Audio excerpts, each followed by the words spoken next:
लोग वर्गीकृत आंकड़ों का बारंबारता बंटन पढ़ने जा रहे हैं। सबसे पहले जानेंगे कि बारंबारता बंटन क्या है।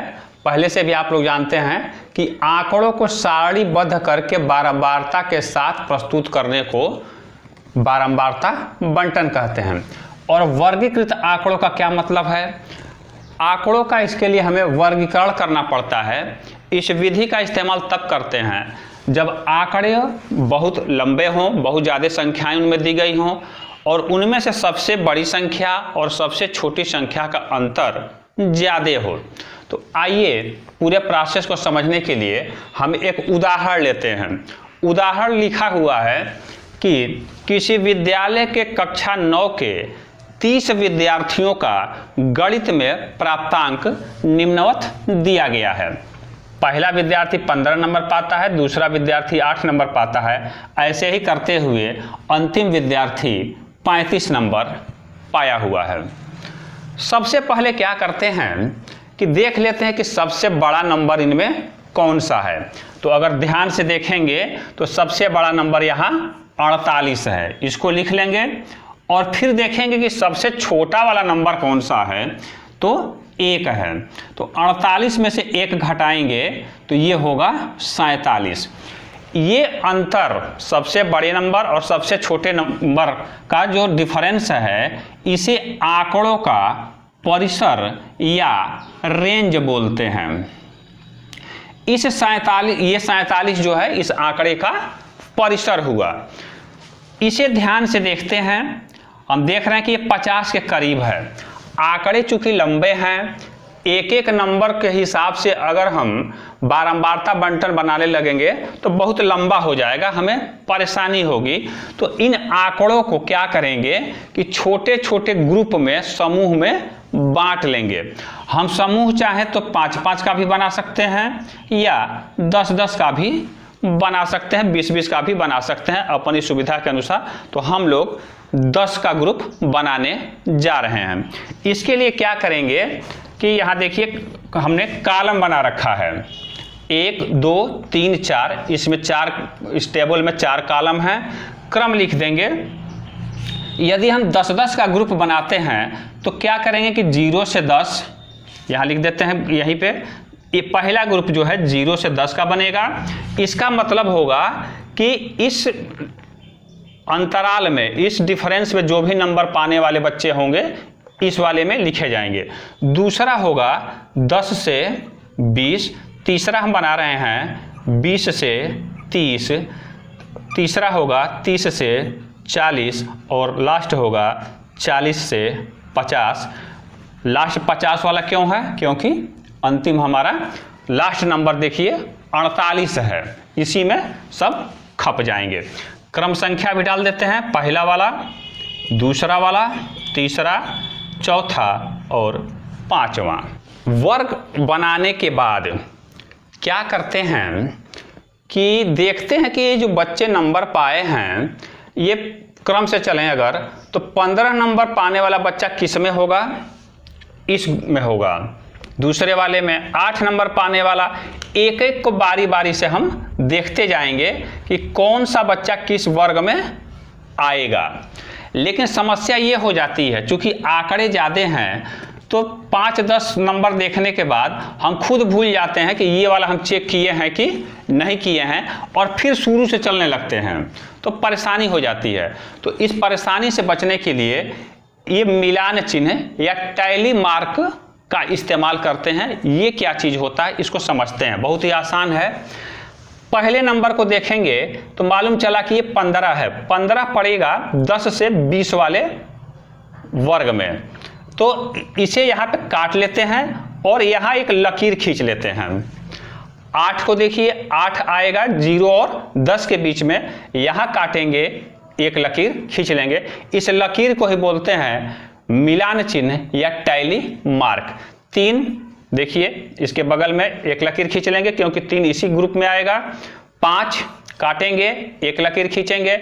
47 आएगा कहाँ पे? 47 आएगा लास्ट वाले में। ये एक लकीर खींचा, काटा। 21 को काटा, यहाँ आएगा। 12 को काटा, 12 इसमें आएगा, काट दीजिए। 36 को काटिए, 36 को काटेंगे, यहाँ लकीर खींचेंगे, फिर एक और 36 आया, यहाँ लकीर खींचेंगे, 40। अब ये समस्या आ गई, यहाँ ध्यान देंगे कि 40 यहाँ भी लिखा है, यहाँ भी लिखा है, 40 किस में शामिल करें? तो नियम ये है कि प्रत्येक वर्ग, पहले वर्ग को देखें तो इसमें 0 से लेकर और 10 से कम तक के नंबर इसमें शामिल होंगे, और दूसरे ग्रुप जो है 10 से लेके और 20 से कम, अर्थात 10 जो है पहले वर्ग में नहीं शामिल होगा, दूसरे वर्ग में शामिल होगा। इसी तरह 40 जो है चौथे वर्ग में न शामिल होके 5वें वर्ग में शामिल होगा। ये हमने यहाँ पे लकीर खींचा। 7 को देखिए, 7 यहाँ आएगा, 1 को देखिए, 1 यहाँ आएगा। अब 10 को देखिए, 10 हमने अभी समझा है कि 10 यहाँ आएगा। 3 को देखिए, 3 यहाँ। 14 को देखिए, 14 यहाँ। 6 को देखिए, 6 यहाँ। इस तरह से हम करते जाएंगे।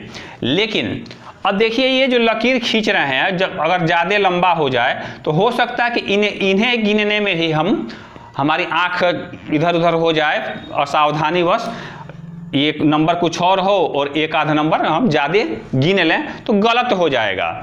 इस परेशानी से बचने के लिए भी एक उपाय ये किया गया है कि जब 4 नंबर हो जाए, 1 2 3 4, और जब 5वां नंबर आवे तो क्या करते हैं कि तिरछा कर लेते हैं। यानी कि देख रहे हैं कि ये जो ग्रुप बना लकीरों का, 4 लकीरें तो सीधी हैं और 5वां मिलान चिन्ह जो है वो तिरछा कर देते हैं, और इससे हम आसानी से समझ सकते हैं कि ये जो ग्रुप है मिलान चिन्हों का, ये 5-5 का है, और ऐसे ही आगे करते रहेंगे। जैसे समझने के लिए क्या करते हैं, इसी ग्रुप को हम समझ लेते हैं। ये 7 के लिए यहाँ आएगा, 7 के बाद फिर एक और 7 यहाँ आएगा, 2, अब 1 2 3 4, ये 2 के लिए 5वां जैसे ही आएगा हम तिरछा खींच लेंगे, और उसके बाद ये 4 आया। तो 5 5 10 1 11, टोटल 11 हुए पहले वर्ग में, और यहाँ विद्यार्थियों की संख्या हम लिख लेंगे। देखिए कितना आसान है। इसी तरह बाकी वाला आप खुद भरिएगा। समय की बचत के लिए मैंने सारे टैली मार्क्स बना दिया है, आप लोग मिला लीजिएगा। जैसा कि अभी हमने पढ़ा, पहले वाले में कुल 11 लकीरें हैं। 4 लकीरें देखिए सीधी हैं, 5वीं वाली तिरछी हो जाती है, 6वीं 7वीं 8वीं 9वीं 10वीं लकीर तिरछी हो जाएगी, और 11वीं लकीर फिर सीधी हो जाएगी। दूसरे वर्ग में देखिए 10 से 20 वाला 1 2 3 4 5वीं लकीर तिरछी, ये 6वीं है, इनको गिन लेंगे। और इसका मतलब है कि 10 नंबर से लेके 19 नंबर तक पाने वाले विद्यार्थियों की संख्या है 6। इसी तरह 20 नंबर से लेके 29 नंबर तक पाने वाले विद्यार्थियों की संख्या है 3। 30 से 39 नंबर पाने वाले विद्यार्थियों की संख्या है 7, और 40 से लेके अंत तक जो की संख्या है 3। तो देखें, इनको जोड़ आना चाहिए 30, है कि नहीं? 11 6 17 20, ये उत्तर 30 आ गया। ये चेक करने का तरीका है कि हमने सही बनाया है कि नहीं। ये जो संख्या है विद्यार्थियों, इस संख्या को ही बोलते हैं बारंबारता। इसको याद रखिए, बारंबारता का मतलब है कि पहले वर्ग की बारंबारता 11 है, अर्थात पहले वर्ग में कितनी बार बच्चे बारंबार कितनी बार शामिल हुए, तो 11 बार शामिल हुए। दूसरे वर्ग की बारंबारता 6 है, तीसरे वर्ग की 3 है, और ऐसे ही आगे है। बारंबारता को अंग्रेजी के छोटे लेटर F से प्रदर्शित किया जाता है। देखिए ये जो हमने ग्रुपिंग कर रखी है 0 से 10, 10 से 20, तो किन किन बातों का ध्यान रखते हैं और कुछ शब्दावलियां हैं उन्हें हम लोग समझेंगे। ये जो ग्रुपिंग हमने कर रखी है, इसे जैसे कि 0 से 10, 10 से 20, इन सबको बोलते हैं वर्ग या वर्ग अंतराल या क्लास बोलते हैं। आप देख रहे होंगे कि प्रत्येक वर्ग में एक छोटा नंबर लिखा गया है, एक बड़ा नंबर लिखा गया है। छोटे नंबर को बोलते हैं निम्न वर्ग सीमा, निम्न वर्ग सीमा, और बड़े वाले नंबर को बोलते हैं उच्च वर्ग सीमा, लोअर क्लास लिमिट और अपर क्लास लिमिट। जैसे कि पहले वाले वर्ग को देखें तो इसकी निम्न वर्ग सीमा, ये पहले वाला नंबर, छोटा वाला नंबर जो निम्न है ये 0 है, और अपर क्लास लिमिट या उच्च वर्ग सीमा इसकी 10 है। इसी तरह दूसरे वाले वर्ग को देखें तो दूसरे वाले वर्ग की निम्न वर्ग सीमा 10 और उच्च वर्ग सीमा 20 है। अगली बात यह है कि इनका अंतर देखिए, उच्च वर्ग सीमा और निम्न वर्ग सीमा का अंतर अगर देखें तो जैसे पहले वाले को देखें तो 10 माइनस 0 बराबर 10। इसे बोलते हैं वर्ग अंतराल, वर्ग की माप या वर्ग विस्तार या क्लास इंटरवल, क्लास साइज, बहुत सारे नाम है, मैं लिख देता हूं। वर्ग अंतराल बोलते हैं, वर्ग अंतराल, वर्ग की माप या वर्ग विस्तार, अंग्रेजी में क्लास इंटरवल या क्लास साइज बोलते हैं, या क्लास विड्थ भी बोलते हैं। क्लास की कितनी चौड़ाई है ये बोला जाता है। दूसरे वर्ग की अगर क्लास वर्ग अंतराल पूछा जाए या वर्ग की माप पूछी जाए तो उच्च वर्ग सीमा में से निम्न वर्ग सीमा घटा देते हैं, इसका भी 10 ही है, सबका 10 है। इस वाले उदाहरण में सारे वर्ग अंतराल या वर्ग की माप 10 है। अगला एक और शब्द इसमें आता है वर्ग चिन्ह। वर्ग चिन्ह का मतलब होता है, जैसे कि मान लीजिए कि दूसरे वाले वर्ग का वर्ग चिन्ह निकालना हो तो अपर क्लास लिमिट और लोअर क्लास लिमिट दोनों के बीचों बीच में कौन सा नंबर आएगा ये देखते हैं। 10 है, 20 है, बीचों बीच में 15 आएगा, तो इसकी जो इस दूसरे वाले का वर्ग चिन्ह है वो है 15। तीसरे वाले का वर्ग चिन्ह क्या होगा, 20 और 30 के बीचों बीच में नंबर, मिड पॉइंट या मिड वैल्यू जो होता है, मध्य बिंदु, उसी को बोलते हैं वर्ग चिन्ह। तो इसका वर्ग चिन्ह होगा 25। क्या करते हैं, जिस वर्ग का वर्ग चिन्ह निकालना है, सपोज करिए तीसरे वाले का निकालना है, तो उसकी लोअर क्लास लिमिट 20 और अपर क्लास लिमिट को जोड़ के 2 से भाग दे दीजिए तो देखिए 25 आएगा। और वैसे भी ये मौखिक है, बीचों बीच का पॉइंट निकाल लेंगे, उसी को वर्ग चिन्ह बोलते हैं। कभी कभी परीक्षाओं में क्या होता है कि इस तरह का चित्र बना देता है और बहुत सारे प्रश्न पूछा जाता है। जैसे चित्र बना दिया जाए और पूछा जाएगा कि भाई किस वर्ग की बारंबारता सबसे अधिक है, तो पहले वर्ग की है। सबसे अधिक टैली मार्क किसका है, तो पहले वाले का है। चौथे वर्ग की निम्न वर्ग सीमा बताइए, तो 30 है।